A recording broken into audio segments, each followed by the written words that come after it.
Let us remember that today is not one of collaboration and peace. Today is a day that celebrates the genocide of indigenous Americans of North, Central, and South America. Remember the Pequot massacre and the many that followed thereafter. No pride in genocide. All right, Shalom to the elect of Israel. I want to start by giving all the praises, honor, and glory to whom it rightfully belongs, which is Yahweh, Bahashem, Yahweh Shai, Bahashem Rakakwadash. Double honors to the apostles and elders of Great Millstone that rule well. Peace, blessings, and salutations to the elect. Today is that wicked holiday called Thanksgiving. All right, and majority of Jake is still going to celebrate it. They made social media videos and everything about it, man. And it's like at this point, you either ignoring the knowledge, because the knowledge is out here. All right, all the lessons and things that we put up, telling Jake that they shouldn't be celebrating these holidays, and and they still do it. The knowledge is out here. So at this point, you either don't know about it, or you know about it and still choose to celebrate it for whatever reason. So you're being ignorant. Well, we're willfully being ignorant, But nevertheless, this holiday, all right, you so-called blacks, Latinos, Native Americans shouldn't be celebrating, all right, because this commemorates a victory over the Gadites. Okay, this commemorates a victory of our enemies over one of our brothers, man. All right, the Gadites, so-called North American Indians.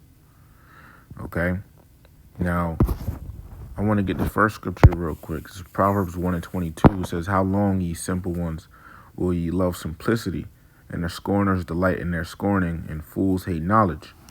Yeah, so how long, you simple, blacks, Latinos, Native Americans, are you going to love simple stuff, just foolish stuff like Thanksgiving? You see? How long are you going to do that for?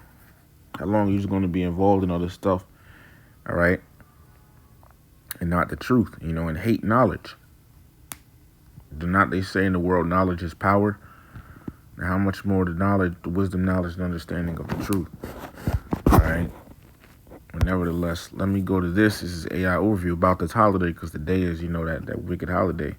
It says, after the first Thanksgiving, the relationship between the Pilgrims and the Wampanoag deteriorated, leading to conflict rather than continued peace, because what they want you to think, right?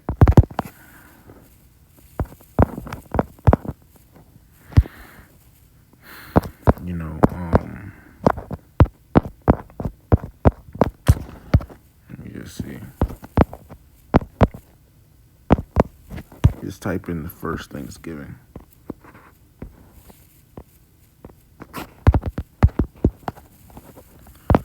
And what they want you to think, because I just saw it, man.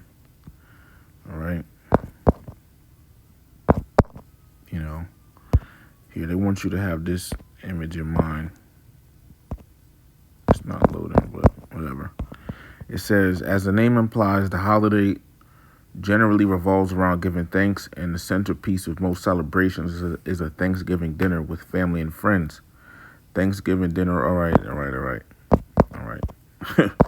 It's telling you about the holiday. All right, what happened, what people normally do on it. But it says the Plymouth colonists, today known as Pilgrims, had settled in a part of eastern Massachusetts formerly occupied by the Patuxent Indians, who had died in a devastating epidemic between 1614 and 1620. After the harsh winter of 1620 to 21,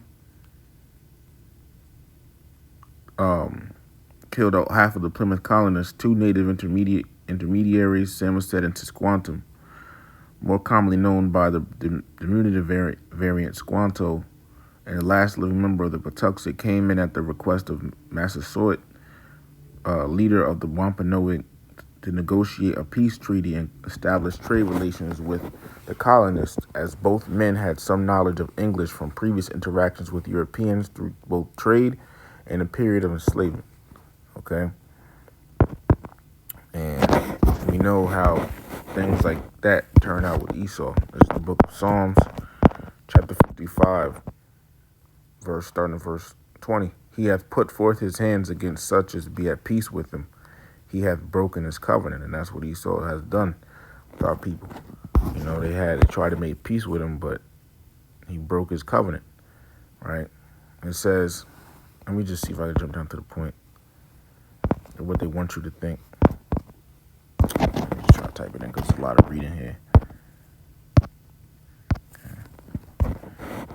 Here it says, the first Thanksgiving refers to the autumn or fall 1621 harvest feast shared by the English colonists in Plymouth, Massachusetts, and the Wampanoag people. This 3-day event, which included venison, fowl, and seafood, was a harvest celebration in a diplomatic alliance, not a formal holiday. The modern national holiday was established much later by President Abraham Lincoln in 1863.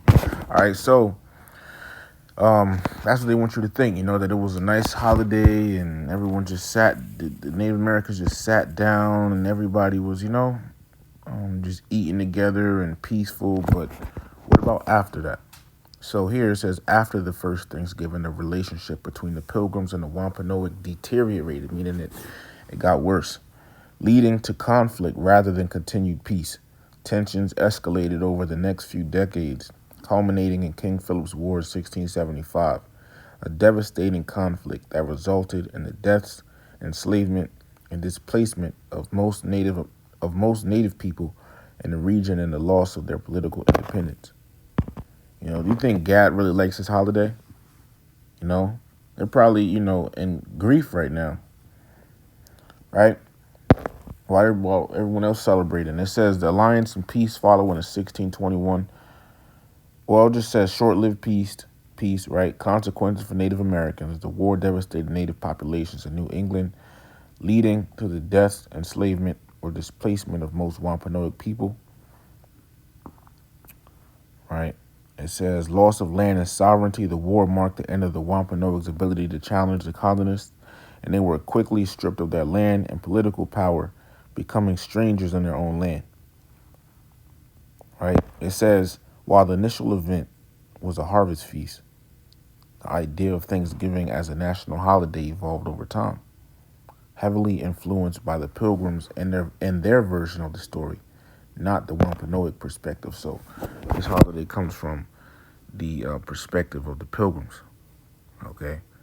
Not the perspective of the Wampanoag Indians, you know, Gadites, not them, all right?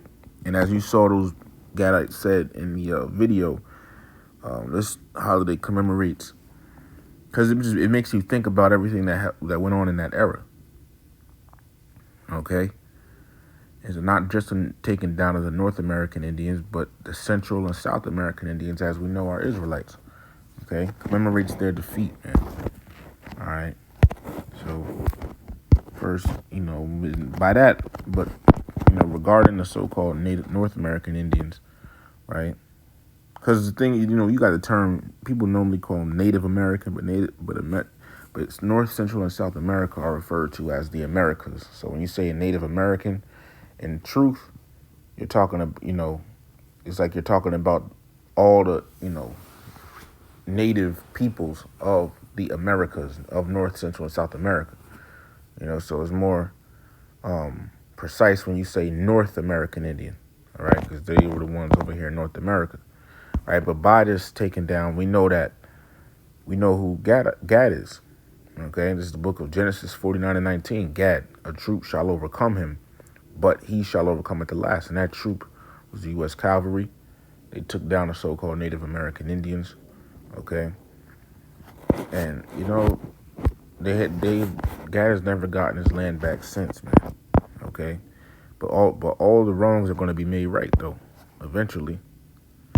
It's the book of Daniel, chapter 7. And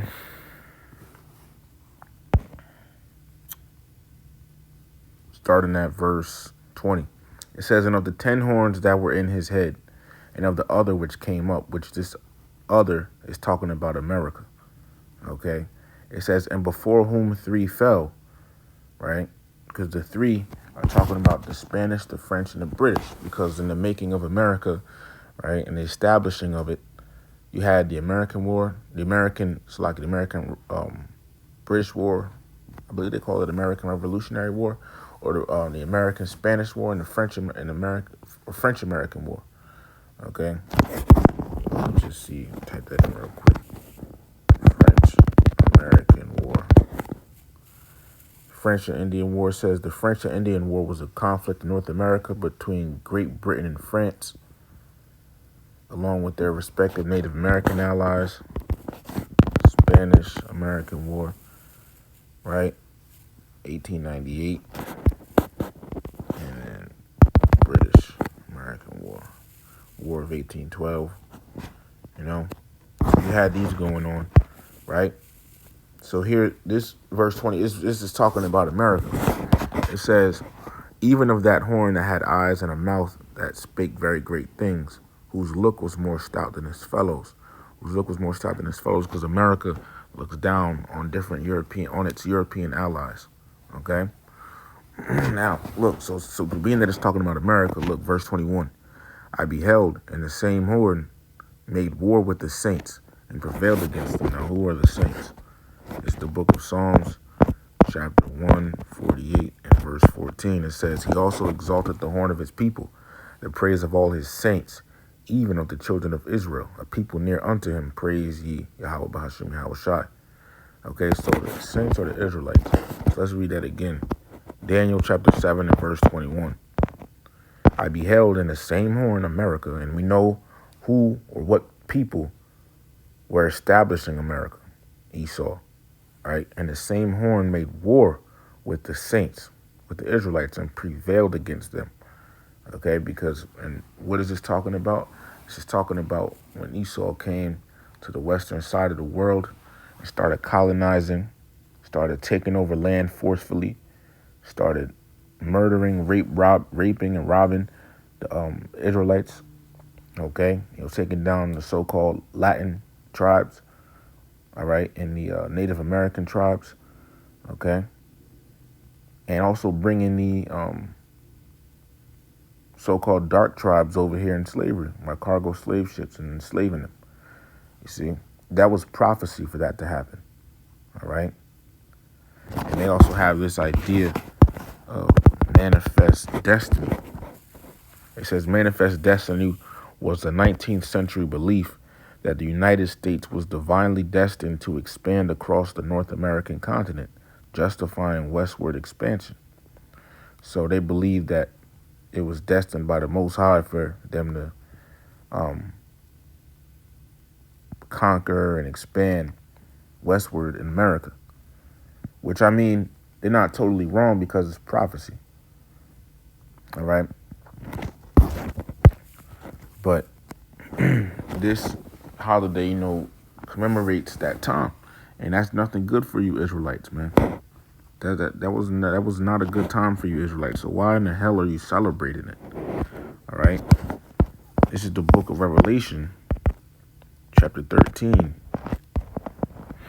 and starting in verse 6 to get some context. It says that he, talking about Esau, opened his mouth in blasphemy against the Most High, to blaspheme his name and his tabernacle and them that dwell in heaven.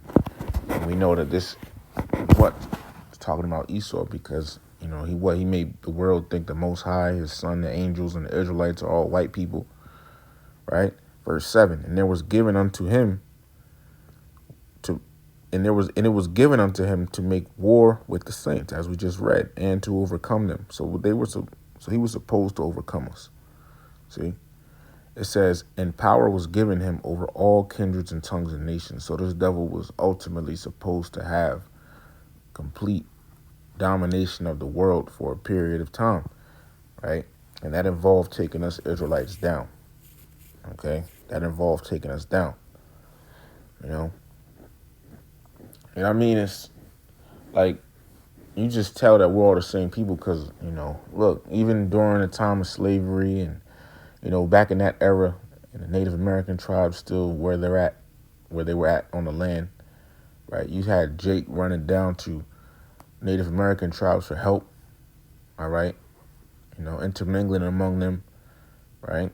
Even though we didn't know who we were, that we were the Israelites, we were the same people, we still had that connection like that, you see, in some cases. But this holiday is nothing good for you Israelites. You shouldn't be celebrating this. Now you can go and eat, right? You can go and eat at the holiday. If your family's having a feast or something, you can go and eat, all right? It's just food, but you're not celebrating it, But, let me go back to Psalms. All right, I didn't finish what I wanted to get there. Psalms chapter 55, verse 21. It says, the words of his mouth were smoother than butter, but war was in his heart. His words were softer than oil, yet were they drawn swords. Okay, so that's how Esau is. He talks a good game, but at the same time, he's planning something against you. And the scriptures say, and this is what the so-called Native Americans, North American Indians, rather. Well, you could say Native American in general, right? But they were void of this right here. It's the book of Sirach 12:10. Never trust thine enemy, for like as iron rusteth, so is his wickedness. You are to never trust your enemy. The heathens, they're our enemies, right? But especially not Esau, the so-called white man, right? Because they always, no matter how much they try to act like they like your people, they're always going to come and show you that hatred. It's going to show. They're always going to, they're going to end up showing you that hatred, man. It's going to show one way or another, right? We jump down, verse 12. Set him not by thee, lest when he hath overthrown thee, he stand up in thy place. Neither let him sit at thy right hand, lest he seek to take thy seat. And thou at the last remember my words and be pricked therewith. That's right. You're not supposed to let him, be like, be so close to you like that. Let him, you're not supposed to let him, be in that position. That close best friend and all of that stuff. And, your right hand man and all of that, you're not supposed to do that. It says, don't let him do that, lest when he hath overthrown you, he stands up in your place. And that's what he did to the so-called Native Americans. They were trying to be peaceful with him, but then what did he do? He just took over. Verse 13, who will pity a charmer that is bitten with a serpent, or any such as come nigh wild beasts? Nobody. You're not going to pity a man that's sitting there charming a snake with a flute. And like you've seen those East Indian movies and stuff, the snake rises out the basket, and the man is sitting there playing a flute, but then the snake bites him. And why would you feel pity for him? You shouldn't have been doing it in the first place, or imagine like you had a black woman, right, step over a lion gate at a zoo. Now, if the lion had bit her, then what? Who the hell, who's going to feel bad for you? Nobody. See? So same thing with this devil. You dancing with the devil and look where it gets you. All right? That's why, man, these black women that get with a so-called white man, hey, when he starts doing what he does to you, who cares? Right? But, I just wanted to get some of these scriptures, man. All right? We're not supposed to be celebrating that. Let me get this too. This Revelation chapter 17 and verse 6. And I saw the woman, which here is talking about America, drunken with the blood of the saints. The blood of the saints is who? The Israelites. It says, and with the blood of the martyrs of Yahushua. When I saw her, I wondered with great admiration. And the saints, drunken with the blood of the saints, because what? You had, even going back to the time we're talking about, so-called North American Indians being slaughtered in this land, right? And this devil has treated them badly, man. How do you come into somebody's own land and remove them, and tell them they can only have a piece of it when you came from all the way across the world, literally, But it's all good because that wrong is going to get made right. And these devils going to feel it, man. They're going to feel everything that they've been doing to us. Well, not everything, because we're going to get them back in righteousness. We're not going to do every wicked act they've done to us. Okay, 'cause some of that was real wicked. Okay, but we're going to get, the Lord's going to allow us to get our get back on them, and they're going to feel the pain. They're going to feel pain much worse. So, you know, Revelation chapter 18. Let me see. In verse 20 it says, "Rejoice over her, thou heaven, and ye holy apostles and prophets, for the most High hath avenged you on her." So when this place, America, Babylon the Great, is destroyed, the elect are going to be rejoicing over it. Okay, they're going to be rejoicing, man. You know, and afterwards, right? Esau's going into slavery. Revelation 13, 9 through 10. "If any man have an ear, let him hear. He that leadeth into captivity shall go into captivity. He that killeth with the sword must be killed with the sword. Here is the patience and the faith of the saints." So that's what's coming to you devils, man. You did all that wronging. Now, you know, you're going to get justice, right? We're going to get justice, rather, I should say. And that's going to be bad for you, because now you're going into slavery. But another thing, too, with this holiday, you know, I mean, Jake trying to keep up the holiday spirit, but the Lord taking it away. Good. Glad he is. Isaiah 24 and where is it? Verse 11, it says, "There is a crying for wine in the streets. All joy is dark, and the mirth of the land is gone." Yeah, the mirth meaning gladness, joyfulness. All of that's leaving this place. Okay? You know, Christmas don't feel the same. The holidays don't feel the same as they used to going back like 10 years. It doesn't feel the same anymore. Good. This told you this place is on a decline, man. All right? I just wanted to make that lesson. All right? As, you know, those are the precepts I had, okay, in mind to get. So, Lord willing, was edifying. Don't celebrate this holiday nor any pagan holiday. With that, all praises to Yahweh, Bahashim Yahweh Shai, Bahashim Kakwadash. Double honors to the apostles and elders of Great Millstone, ever well. Peace, blessings, and salutations to the elect of Israel. Shalom to the elect.